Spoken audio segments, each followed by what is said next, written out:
Hello students, this is Dr. Anjani. Welcome to e-learning session in microbial technology. Today in this session, we learn about the microbial production of polysaccharides. The industrial use of polysaccharides based until recently on materials or polysaccharides extracted from plants like plant polysaccharides like starch, cellulose, pectins, galactomannan, gums, etc. Along with that, they were also using the polysaccharides from algae like alginate and agar.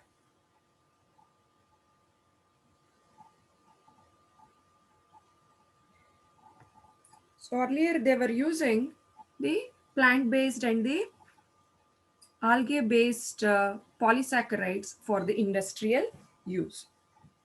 But in last 30 to 40 years, biotechnologies for microbial production of extracellular polysaccharides were developed. The microorganisms have the capacity of producing these polysaccharides when they are grown in the media which is having very high concentration of carbon source, or when it is in the presence of surplus carbon source, microorganism produces the polysaccharide. Some of these polysaccharides serve as storage compounds, and these polysaccharides are excreted by the microbial cells, and they are referred as exopolysaccharides. And these exopolysaccharides are of commercial importance. These exopolysaccharides are found in association either with the cells or may remain in the medium. And earlier, they were using the plant and algal-based polysaccharides. If you compare the microbial polysaccharides with the plant polysaccharides, in plants, the production of these plant polysaccharides is relatively cheap, although it is uncontrolled and it occurs for a short period in a year. In contrast, the production of microbial polysaccharides is well controlled and can be continued throughout the year.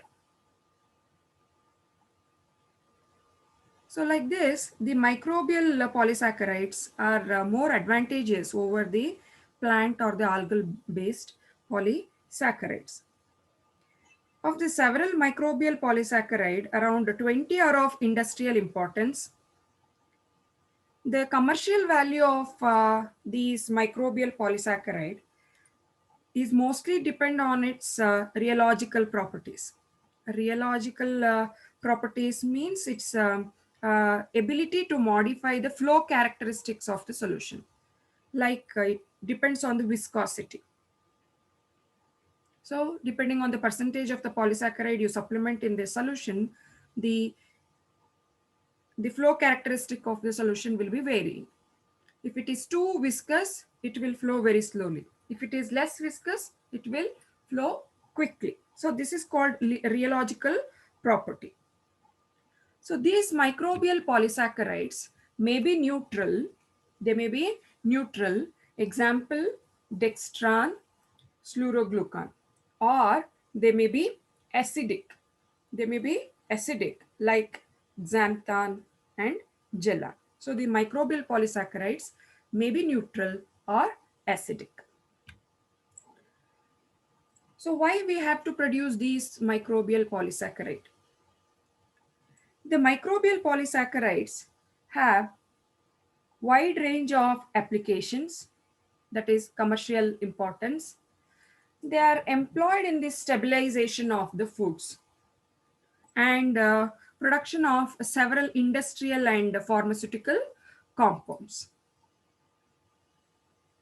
The commercial value of polysaccharide is based on its ability to modify the flow characteristic of the solution. It's otherwise called as rheological character.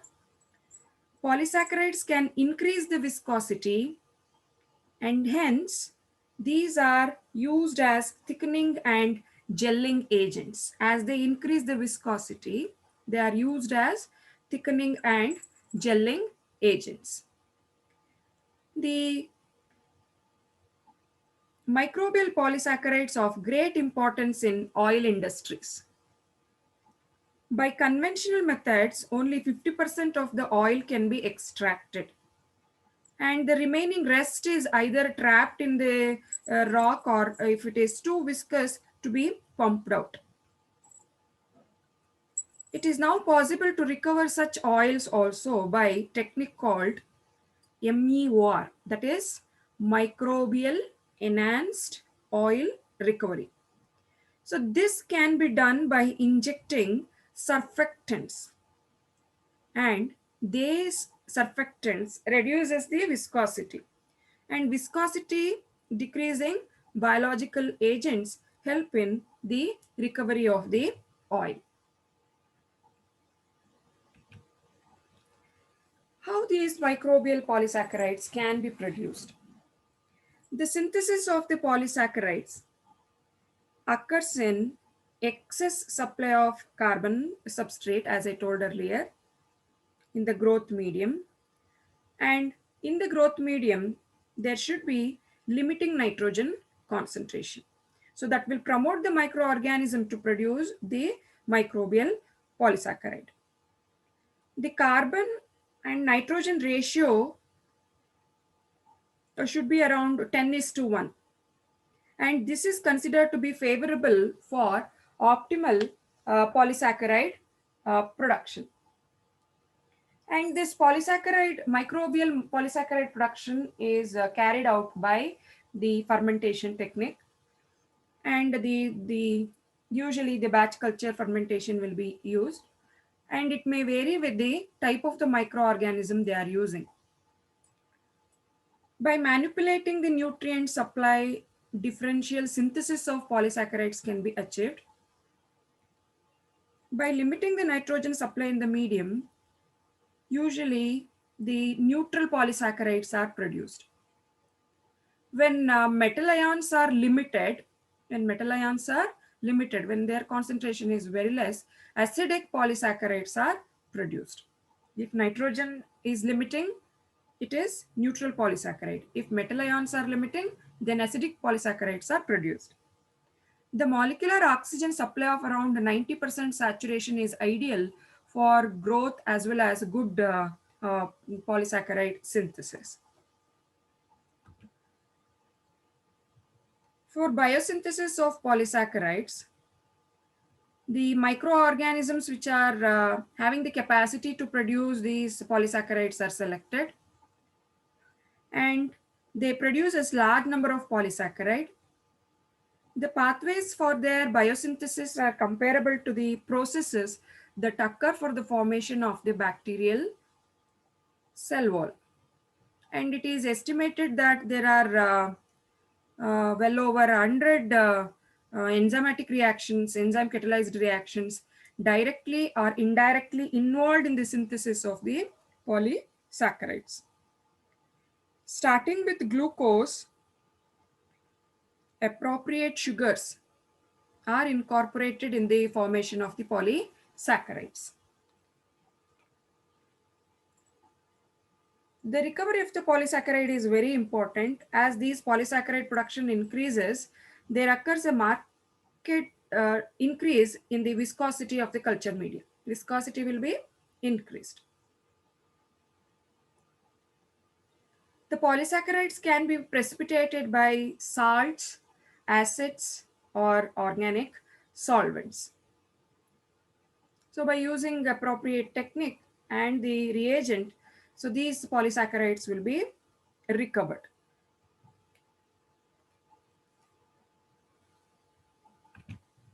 So this is the table which will show you the different polysaccharides and the microorganism which produces the polysaccharide, and along with that this table also shows the applications.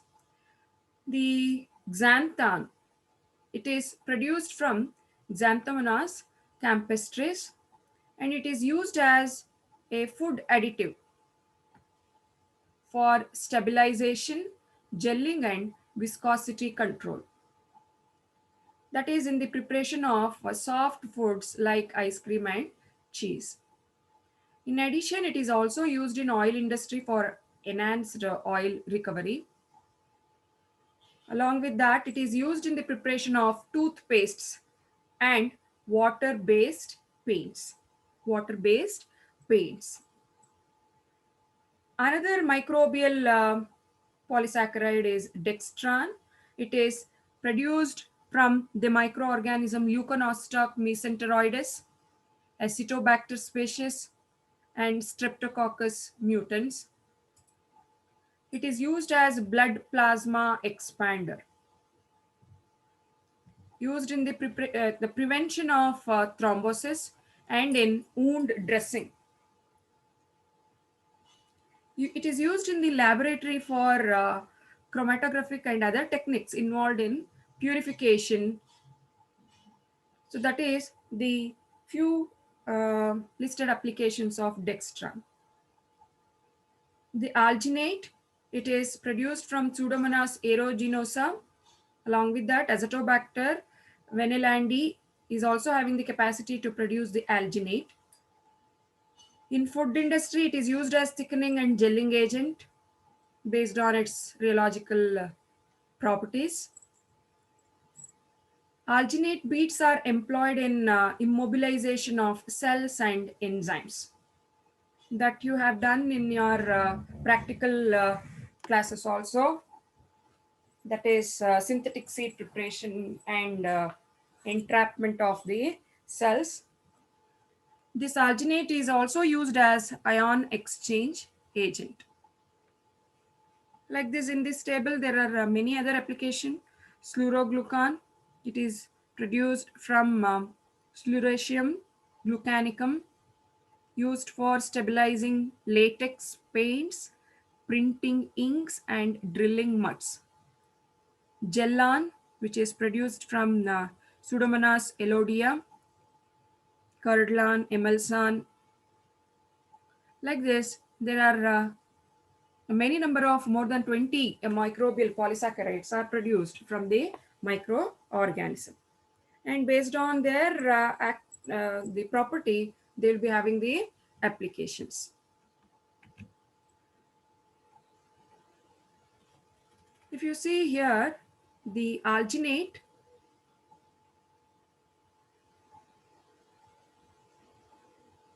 it is produced from Pseudomonas aeruginosa, Azotobacter vanillandi. Its monomer is acid D manuronic acid. Principal use is gelling agent. Dextran, it is produced from Leuconostoc mesenteroides. Monomeric unit is D-glucose. It is used as gelling agent and also blood plasma expander. Xanthan, it is produced from Campestris, Xanthomonas campestris. Monomeric units are D-glucose, 6-acetyl mannose acid, D-glucuronic, D-mannose 4,6 pyruvate. It is used as thickening or the gelling agent. Pullulan, it is having alpha 1,4 and alpha 1,6 D-glucose. It is used as fibers and adhesive. Scleroglucan, it's having the beta 1,3 D-glucose and beta 1,6 D-glucose. It is used as covering agent. So these two tables will tell you the few um, microbial polysaccharides and their monomeric unit along with their applications. If you come to the microbial production of the few polysaccharide, so these are produced from the microorganisms and they are produced as the extracellular polysaccharides. They are produced as extracellular polysaccharides. saccharide, either they are adhere to the surface of the cell or they are present in the medium. We'll take up the microbial production of the xanthan. It is commonly and frequently referred as xanthan gum. It was the first polysaccharide available commercially. It is a well-studied and most widely used hexapolysaccharide. It has the molecular weight of 2 to 15 into 10 to the power of 4 Daltons. The basic repeating unit we saw in the earlier slide is a pentasaccharide containing glucose, mannose, glucuronic acid with acetate and pyruvate. It's a branched polymer with the beta 1,4 linked glucan bound to mannose glucuronic acid. The side chain on the alternate glucose residues, the mannose and glucuronic acid and mannose side chain, that is a trisaccharide. The mannose has either acetate or pyruvate groups in its structure. The number of acetate or the pyruvate molecules in xanthan is variable and is dependent on the bacterial strain we have used for the production. The culture conditions and the recovery processes also influence the quantities of pyruvate and acetate residues present in the structure of the xanthan gum. And it is believed that the xanthan gum is influenced by contents of the pyruvate and the acetate. This xanthan gum is used as a food additive for the preparation of ice cream and cheese, also used in oil industry for enhanced oil recovery. We saw the applications of the xanthan in the earlier slide. Commercially, this xanthan gum is produced by the gram-negative Xanthomonas campestris. The culture media usually consists of about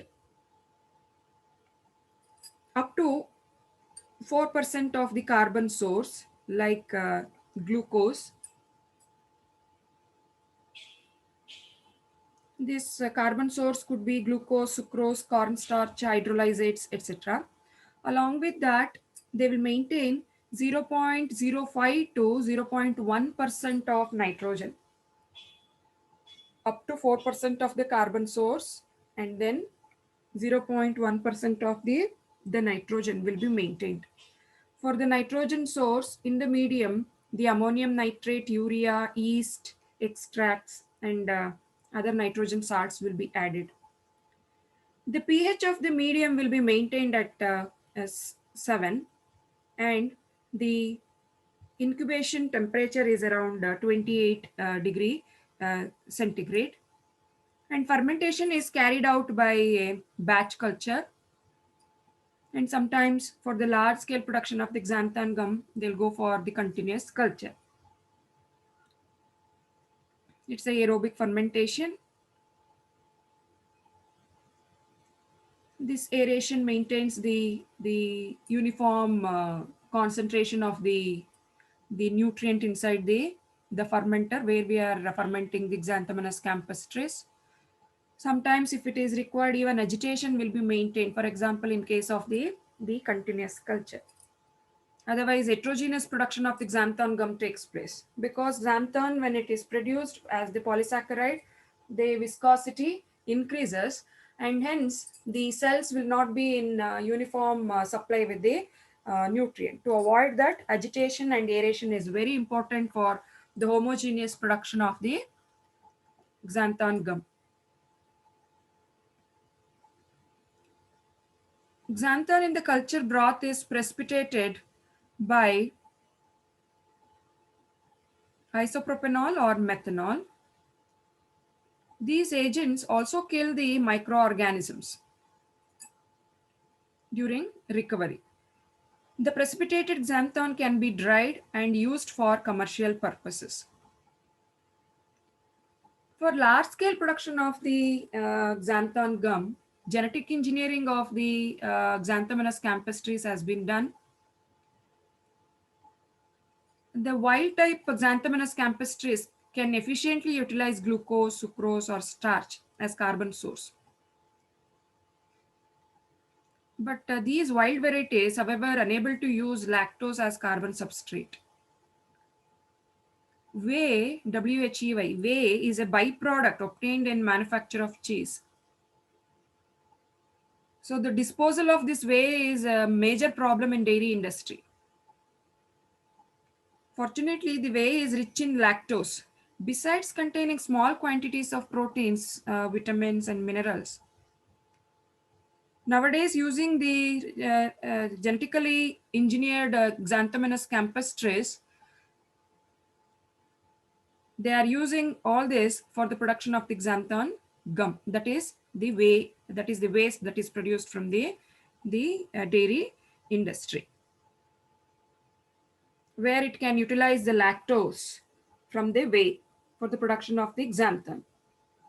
For this purpose, what they've done is E. coli lazy genes, that is called beta galactosidase and lactose permease. So these genes were cloned under the control of Xanthomenas campestris bacteriophage ferment, the promoter. And this construct was introduced into E. coli, and later it was transferred to the Xanthomenas campestris. So this genetically engineered strains of Xanthomenas campestris, what they've done, they've taken the lactose metabolism genes, that is beta galactosidase and lactose permease genes, has been expressed in the phage promoter, and it is transferred to the Xanthomenas campestris. Now this genetically engineered campestris can utilize the whey, where it has the lactose.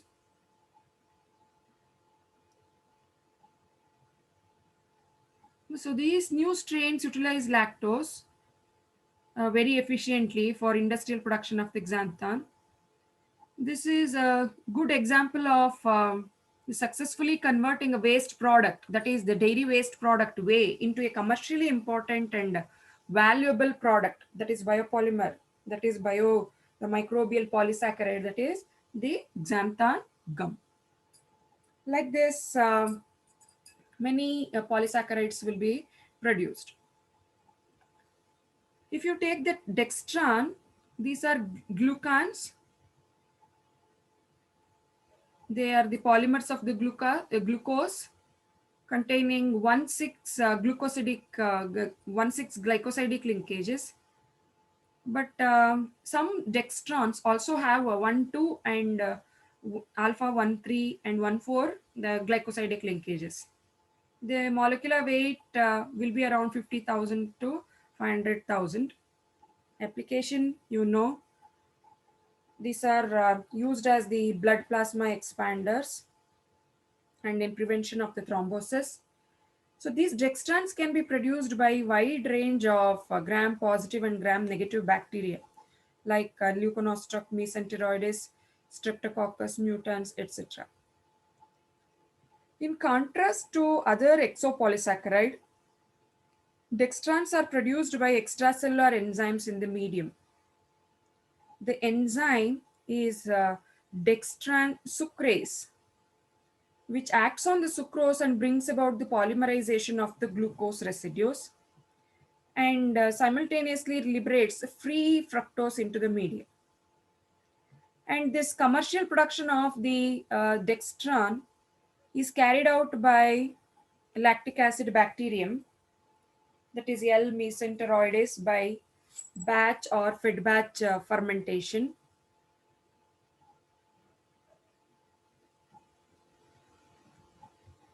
Preferably batch fermentation.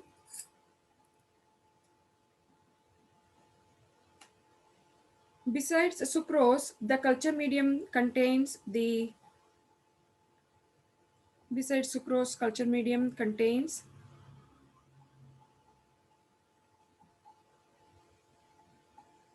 nitrogen, calcium chloride, and this stimulates the production of the polysaccharide, that is dextran. Along with that, inorganic phosphate will also be incorporated in the medium. The crude dextran produced is precipitated by alcohol and then subjected to acid hydrolysis. The pH will be maintained between 5.5 to 6 for the production of the dextran.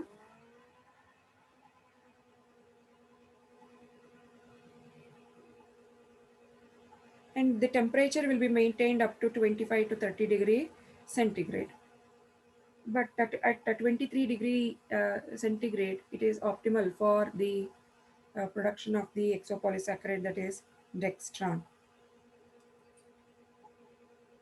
So it's a exopolysaccharide produced from the L. mesenteroides in the fermentation process.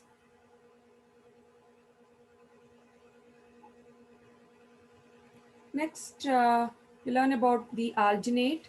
It is a linear polymer composed of monouronic acid and glucuronic acid. The organism used and the culture conditions determine the proportion of the monouronic acid and the glucuronic acid residues and the degree of acetylation in the alginate microbial polysaccharide. Algal alginates are also polymers of these uronic acid, like glucuronic acid and monouronic acid derivatives. However, these algal alginates are different from that of the microbial alginate. Algal alginates lack the acetylation. So this alginate, it is produced from the continuous fermentation by maintaining the temperature of around 30 degrees centigrade with the pH of 7 to 7.2.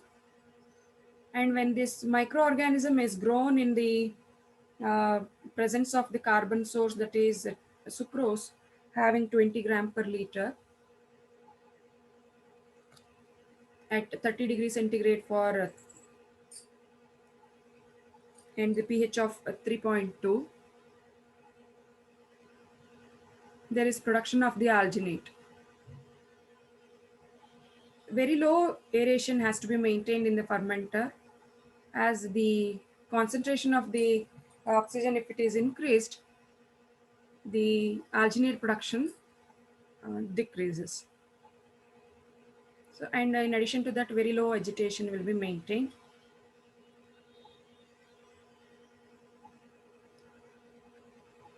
Like this, we have many microbial polysaccharides, scleroglucan, gellan, pullulan, etc., curdlan, etc.